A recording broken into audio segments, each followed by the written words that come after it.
last year, we embarked on this training program with our partners in Sault Ste. Marie.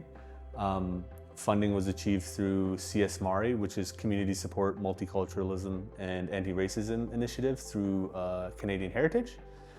So we started doing these sessions, 2 in town, 2 in Garden River.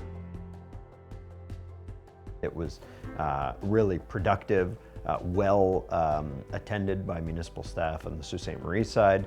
And I think we have moved the yardsticks a little bit in terms of cultural competency and the way that the city does certain things. The intent was to bring leadership from both communities, chief and council, and then mayor and city council together, as well as staff to partake in this journey together. And again, just to get to know each other. And I personally have heard nothing but positives. Everybody seemed to receive it quite well. And communication between at least the employees and leadership has honestly probably never been better. This was a huge advantage, especially living in a community that borders 2 First Nations.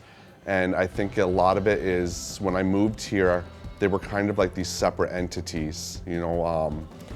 And now that I've been here and gone through this process, I've learned communication with different groups, and even on projects we're working, it's more now like how do we work together to like join these two. And just for myself personally, I've just adopted an Indigenous child, so like learning some of the things that I want him to know, this has been tremendously of an advantage. Well, I think the main message is this idea of co-developing a better country.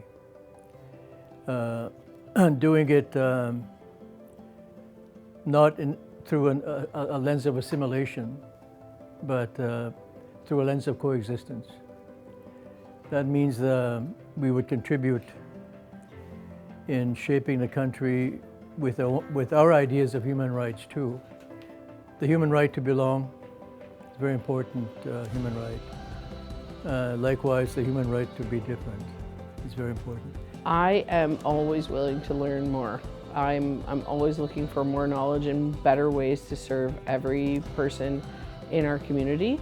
And we have a large urban Indigenous population. And I am very interested in bettering relations with Garden River and making a great allyship there and doing some great work. Because it was a mixed audience, I was trying to do 2 things. One was to educate the non-Indigenous people about the reality of the unmarked burials across the country. And then I also wanted to share update information with the survivors in the room and the teams that are doing the searches on the ground about some of the findings and concerns that communities across the country have been sharing with me as I meet with them and travel across Turtle Island. You know, the treaties weren't really meant to be a one-time documented deal done and over with, which is how the government of Canada took it. You know, Shinwalk and the others expected that Robinson Treaty to be the basis of some sort of ongoing relationship where people worked and cooperated and talked to each other, because this is why, you know, like I say, like this duty to consult is defined by the Canadian government. I mean, that's a legal thing. And it was created by the government, created by the Canadian courts. But in terms of the treaties, that expectation of ongoing involvement was always there.